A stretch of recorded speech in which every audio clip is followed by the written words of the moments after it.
అందరికీ నమస్కారం అండి. ఈరోజు వీడియోలో పరీక్షిన్ మహారాజు గురించి తెలుసుకుందాం. పరీక్షిన్ మహారాజు భాగవత కథానాయకుడు. విష్ణురాతుడని ప్రసిద్ధి చెందిన ఆ పరమ భాగవతుడు ఉత్తరాభిమన్యుల తనయుడు. సుభద్ర అర్జునుల పుత్రుడు అభిమన్యుడు అనే విషయం మనకు తెలిసిందే. కురుక్షేత్ర రణం ముగిసిన పిదప అందరూ మరణించిన తర్వాత మిగిలిన ఏకైక పాండవ వంశాంకురం పరీక్షిన్ మహారాజు. భాగవతం అంటేనే కృష్ణ కథ.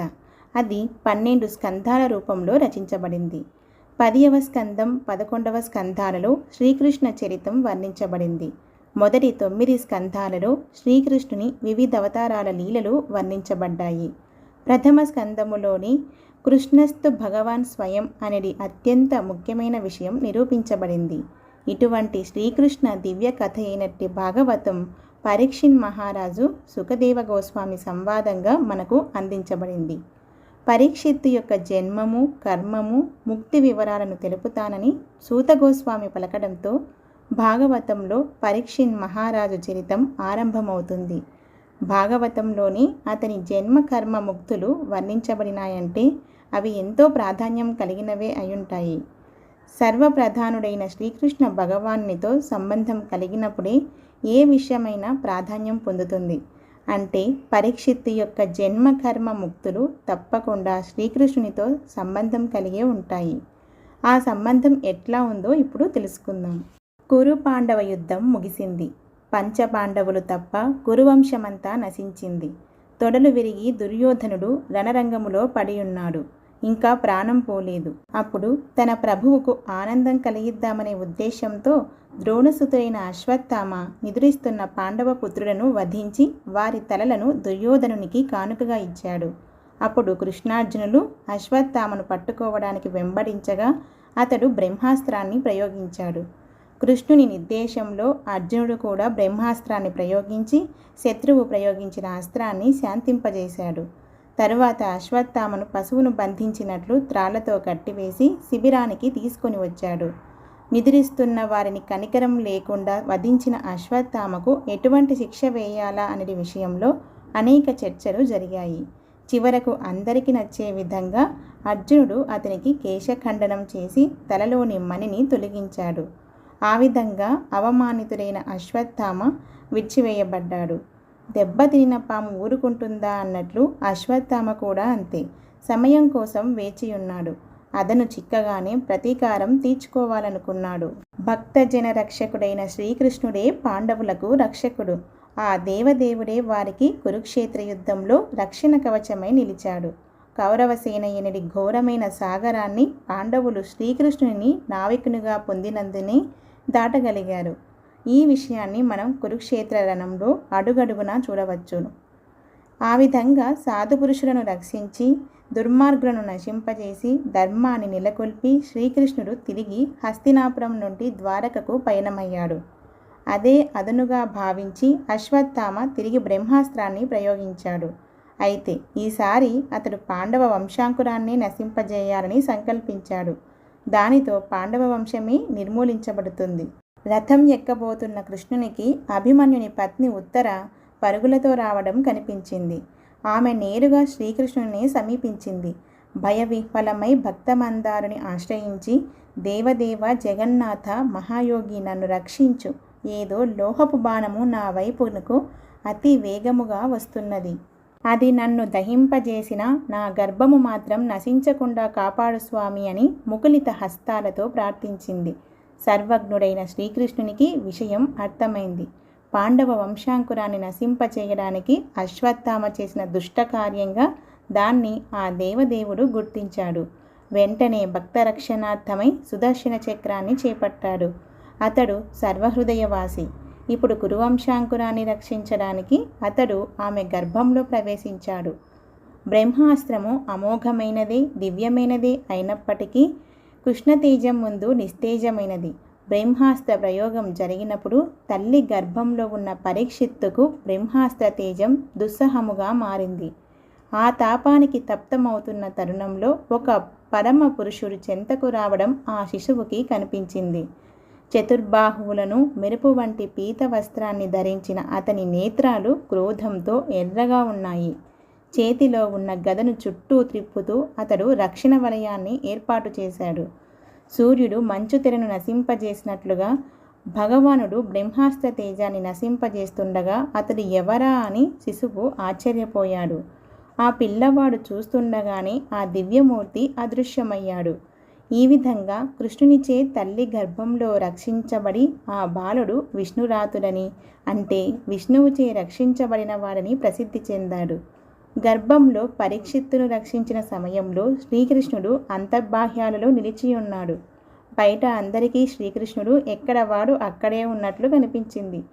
కానీ అతడు చతుర్భుజ రూపంలో ఉత్తర గర్భంలో ప్రవేశించి చేయవలసినటువంటి భక్తరక్షణ కార్యాన్ని దివ్యంగా నిర్వహించాడు.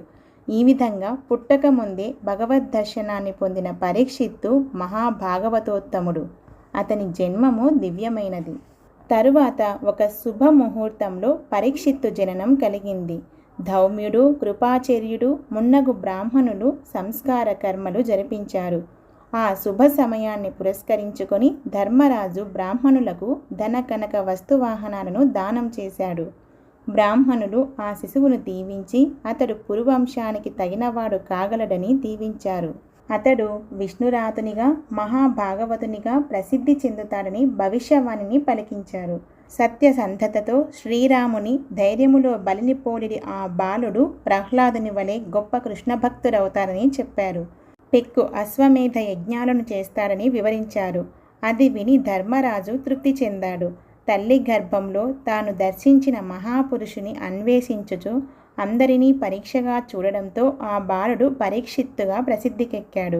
తరువాత అతడు శుక్లపక్ష చంద్రుని వలె దినదినాభివృద్ధి చెంది తాతగాల రక్షణలో పెద్దవాడయ్యాడు. పాండవుల మహాప్రస్థానం తరువాత భాగవతోత్తముడైన పరీక్షిత్తు రాజ్యపాలనా భారాన్ని చేపట్టి బ్రాహ్మణుల ఆదేశాన్ని అనుసరించి ప్రజలను పాలించాడు. ఉత్తరుని కుమార్తెను వివాహమాడి జనమేజయుడు మున్నగు 4 పుత్రులను పొందాడు. కృపాచార్యుని నేతృత్వంలో గంగాతటం చెంత 3 అశ్వమేధ యాగాలు చేశాడు. భూరి దక్షిణలు సమర్పించాడు. ఆ యజ్ఞ సమయంలో సామాన్యులకు కూడా దేవతా దర్శనం కలిగింది. ఆ విధంగా పరీక్షిత్తు రాజ్యం చేస్తున్న తరుణంలో కలియుగ లక్షణాలు నెమ్మదిగా వ్యాపించడం అతడికి తీవ్రమైన కలతను కలిగించింది. దానిని సహింపజాలక అతడు ధనుర్బాణములను చేపట్టి దిగ్విజయ యాత్రకు బయలుదేరాడు. అతని రథాశ్వాలు నల్లవి, అర్జుని రథాశ్వాలు తెల్లనివని మనకు తెలిసిందే.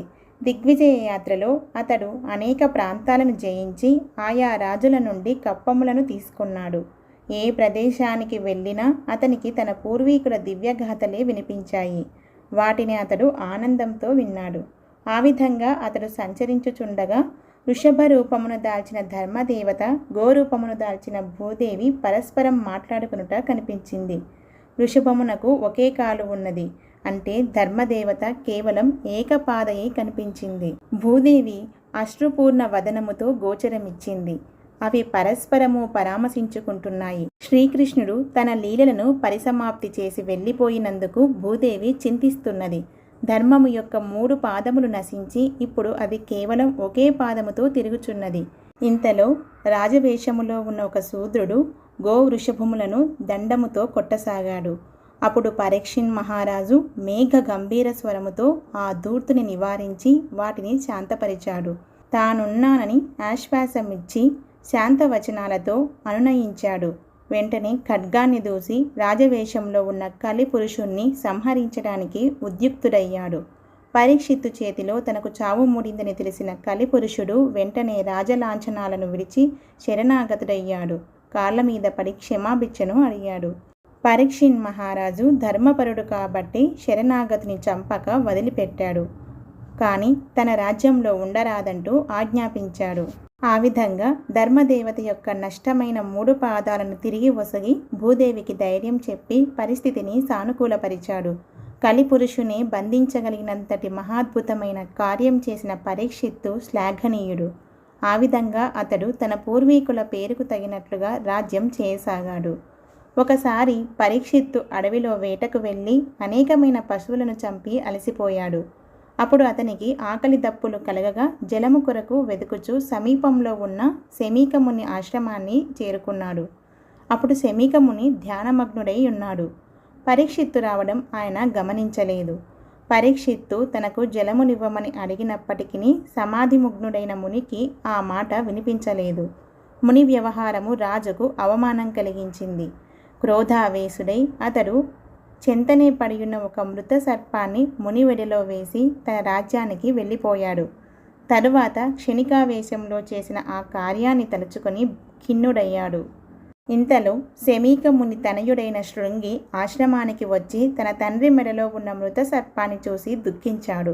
తన తండ్రిని అవమానించిన పరీక్షిత్తు ఇప్పటి నుండి 7వ రోజు తక్షకుని కాటుచే మరణించగలడని శపించాడు.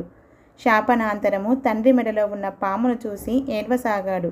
దానితో శమీక మునికి బాహ్యస్మృతి కలిగింది. ఇహలోకంలోనికి రాగానే విషయమంతా అర్థమైంది. దైవ ప్రతినిధి అయిన రాజును చిన్న తప్పిదానికి అంత తీవ్రంగా శిక్షించడం సబబు కాదని ఆయన తెలిపాడు. కానీ బ్రాహ్మణ శాపం అప్రతిహతమైనది కాబట్టి శాపవార్తను గురించి పరీక్షిన్ మహారాజునకు వార్తను పంపించాడు. ముని పట్ల చేసిన అవమానకర కార్యానికి పశ్చాత్తాపపడుతున్న పరీక్షిత్తుకి ఆ వార్త శుభవార్తగా అనిపించింది. వెంటనే అతడు ప్రాయోపవేశం చేసి గంగాతటంలో ఆసీనుడయ్యాడు. జీవితంలో మిగిలిన కొద్ది సమయాన్ని కృష్ణ చింతనలోనే గడపాలని నిశ్చయించుకున్నాడు. జన్మలు కర్మలు దివ్యములై ఉన్నట్టి పరీక్షిత్తు యొక్క మోక్షప్రాప్తి ఇక ఎంత అద్భుతంగా ఉందో చూద్దాం. మహాభాగవతుడైన పరీక్షిత్తు ప్రాయోపవేశం చేశాడని గంగా తీరంలో ఆసీనుడయ్యాడని విని ప్రపంచ నలుమూలల నుండి రాజులు మునులు సాధువులు విచ్చేశారు. అత్రి, చ్యవనుడు, భృగువు, వశిష్ఠుడు, పరాశరుడు, విశ్వామిత్రుడు, దేవర్షి నారదుడు, సాక్షాత్తుగా వ్యాసదేవుడు వారిలో ఉన్నారు. రాజర్షులు, దేవర్షులు అక్కడకు వచ్చారు. పరీక్షిత్తు అందరికీ ప్రణమిల్లి తన ప్రాయోపవేశ నిర్ణయాన్ని తెలియజేశాడు. ఆ తీవ్ర నిశ్చయాన్ని విని దేవతలు అతని కర్మలను శ్లాఘించుచు పుష్పవృష్టి కురిపించారు. దుందుభులను మ్రోగించారు. గంగా తటాన్ని చేరిన శ్రేష్ఠులందరూ బాగుబాగని కొనియాడారు. ఇంతలో శ్రీకృష్ణ కథామృతంతో లోకపావనమయ్యే శుభగడియ ఏతించింది. శ్రీ సుఖదేవ గోస్వామి అవధూత వేషంలో అక్కడకు అరుదెంచారు. సుఖదేవుడు వ్యాసదేవుని తనయుడు. అత్యంత సుందరుడైన ఆయన దిగంబరునిగా ఉన్నారు. దేహఛాయ శ్రీకృష్ణుని దేహవర్ణంలో ఉన్నది. సుఖదేవ గోస్వామి రాగానే అందరూ ఆయనకు నమస్కరించి ముఖ్యాసనాన్ని సమర్పించారు. పరీక్షిత్తు సుఖదేవునికి నమస్కరించి మరణమాసన్నమయ్యున్నవాడు చేయవలసినదేమిటో వివరింపమని అర్థించాడు. ఆ విధంగా భాగవత కథోదయం జరిగింది. సుఖదేవుని ముఖతః శ్రీమద్భాగవత శ్రవణంలో పరీక్షిత్తు రేయింబవళ్లను మరిచాడు. ఆకలి దప్పులను విస్మరించాడు. కృష్ణ కథామృత పానంతో అమృతత్వాన్ని పొందాడు. అవతార లీలలు వర్ణనను పూర్తి చేసిన సుఖదేవుడు కృష్ణలీలలను వర్ణించే సమయం అరుదించగానే పరీక్షిత్తుకు పరమోత్సాహము కలిగింది. తల్లి గర్భంలో తనను రక్షించినది ఆ దేవదేవుడే. కురుక్షేత్ర రణరంగంలో తన తాతలను అడుగడుగునా కాపాడినది ఆ పరమపురుషుడే. సాధు సత్పురుషుల ప్రాణం అతడే. అటువంటి కృష్ణలీలా శ్రవణంలో తనకు ఆకలి దప్పులు తెలియట్లేదని అతడు అన్నాడు. భాగవతంలో తెలుపబడిన నవవిధ భక్తి విధానాలలో శ్రవణం మొదటిది. శ్రవణం ద్వారా ముక్తిని బడసిన మహనీయునికి పరీక్షిత్తు ఉదాహరణే చెబుతారు. రాజ్యంతో పాటు సమస్తాన్ని త్యజించి కేవలం కౌపిన్యాన్ని ధరించి గంగాతటంలో సుఖదేవ గోస్వామి ముకుతః భాగవతాన్ని వినడానికి సన్నద్ధుడై అతడు కృష్ణధామాన్ని చేరాడు. సుఖదేవ గోస్వామి నుండి భాగవత శ్రవణాన్ని పూర్తి చేసిన తర్వాత పరీక్షిత్తు ఆయన పాదపద్మాలకు నమస్కరించాడు. ఆద్యంతరహితుడైన అచ్యుతుని కథను తనకు వినిపించి జన్మను సార్థకం చేశారని ఆయనను పరీక్షిత్తు శ్లాఘించాడు. పురాణ సంహిత అయిన భాగవతాన్ని వినిన తరువాత తనకు ఇక తక్షకుని భయమే లేదని, తాను పరతత్వంలో ఏకమయ్యున్నానని అతడు తెలిపాడు. ఓ బ్రాహ్మణోత్తమ, నా వాక్కును ప్రాణేంద్రియ కర్మలను అధోక్షజుని ఎందే లగ్నము చేయునట్లు అనుజ్ఞయివ్వండి. మనస్సును సమస్త కోరికలను ఆ దేవదేవుని పైననే ఉంచి తనువును చాలిస్తాను. మంగళకరము క్షేమకరమైన పరమ భగవత్పదాన్ని మీరు నాకు చూపించారు. నేనిప్పుడు ఆత్మానుభవంలో స్థితుడినయ్యాను. నా అజ్ఞానం నశించింది అని అన్నాడు. తరువాత పరీక్షిత్తును ఆశీర్వదించి సుఖదేవ గోస్వామి వెళ్ళిపోయారు. గంగానది ఒడ్డున దర్భాసనంపై ఉత్తరాభిముఖుడై కూర్చున్న పరీక్షిత్తు యోగనిష్ఠుడయ్యాడు. పూర్ణమైన ఆత్మానుభవంలో అతడు భౌతికాసక్తి నుండి విడువబడ్డాడు. సర్వ సంశయాలు నశించగా అతడు పరతత్వ ధ్యానంలో లగ్నమయ్యాడు. అతని ప్రాణవాయువు కదలడం స్తంభించింది. అతడు వృక్షంలాగా చలనరహితుడయ్యాడు. బ్రాహ్మణ శాపం మేరకు పరీక్షిత్తు వద్దకు బయలుదేరిన తక్షకునికి దారిలో కశ్యపముని కనిపించాడు. తక్షకుని విషాన్ని కూడా విరుగుడు చేసేటంతటి శక్తిమంతుడు కశ్యపుడు. తక్షకుడు ఒక చెట్టును కాటువేయగా అది భస్మీపటలం అయ్యింది. కానీ కశ్యపుడు దానికి తిరిగి జీవనం పోసి తన యోగశక్తిని నిరూపించాడు. అది చూసిన తక్షకుడు అతనికి కొంత బహుమానమిచ్చి పరీక్షిత్తును కాపాడే ప్రయత్నం నుండి విరమింపజేశాడు. తర్వాత కామరూపి అయిన తక్షకుడు బ్రాహ్మణ వేషంలో పరీక్షిత్తును సమీపించి ఆ రాజును కాటువేశాడు. ఆ సర్ప విషానలానికి పరీక్షిత్తు దేహం క్షణంలో దగ్ధమైంది. అది చూసి భూమి ఆకాశాలలో హాహాకారాలు చెలరేగాయి. దేవతలు దుందుబులు మ్రోగించారు. గంధర్వులు గానం చేశారు. ఆకాశం నుండి పుష్పవృష్టి కురిసింది. ఈ విధంగా పరీక్షిత్ మహారాజు యొక్క విముక్తి కూడా శ్లాఘనీయమై ఒప్పారింది.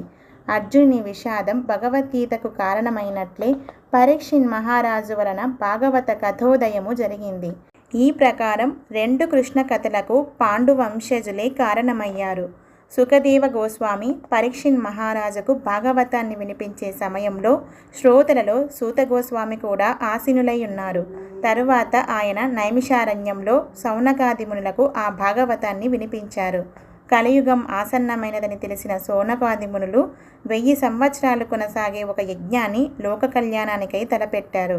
కానీ కొంతకాలం జరిగాక దాని వలన కలిగే ప్రయోజనంపై సంశయం కలిగి సూత గోస్వామి ద్వారా కృష్ణ కథను వినడానికి సన్నద్ధులయ్యారు. సుఖదేవుని ముఖతః విన్న భాగవత కథను అప్పుడు సూతుడు సౌనకాది మునులకు నైమిషారణ్యంలో వినిపించాడు. కృష్ణ కథలు జగన్మంగళములు. అవి శ్రోతలను పునీతులను చేస్తాయి. అవి తప్త జీవనానికి అమృతవర్షం వంటివి. మహామునులు వర్ణించినట్టి ఆ లీలలను భువి అంతటను ప్రచారం చేయువాడే నిజమైన పరమోదారుడు. ఇది గోపికల వాక్యం. ఈ విధంగా పరీక్షిత్తు జనన సమయంలో శ్రీకృష్ణుని ప్రత్యక్షంగా దర్శించాడు. మరణమాసన్నమైనప్పుడు అతడు శ్రీకృష్ణుని నామరూపంలో లీలారూపంలో దర్శించాడు. కృష్ణునికి కృష్ణనామానికి తేడా లేదు. ఈ ప్రకారం అతడు తల్లి గర్భంలో ఉన్నప్పటి నుండి భగవద్ధామం చేరేంత వరకు కృష్ణ భక్తి భావనలోనే సదా నిలిచియుండి భక్తులకు మార్గదర్శకుడయ్యాడు. ఇదండి ఈరోజు వీడియో. ఈ కథ భాగవత కథలలో మొదటి కథ. ఇది కథ అయినప్పటికీ నిజమైన కథ. ఇలాంటి కథలను పిల్లలకి వినిపించండి. ఈ కథ గనక మీకు నచ్చినట్లయితే లైక్ చేసి సబ్స్క్రైబ్ చేయండి. ఇంకా మీ ఫ్రెండ్స్కి రిలేటివ్స్కి కూడా షేర్ చేయండి. Thank you for watching.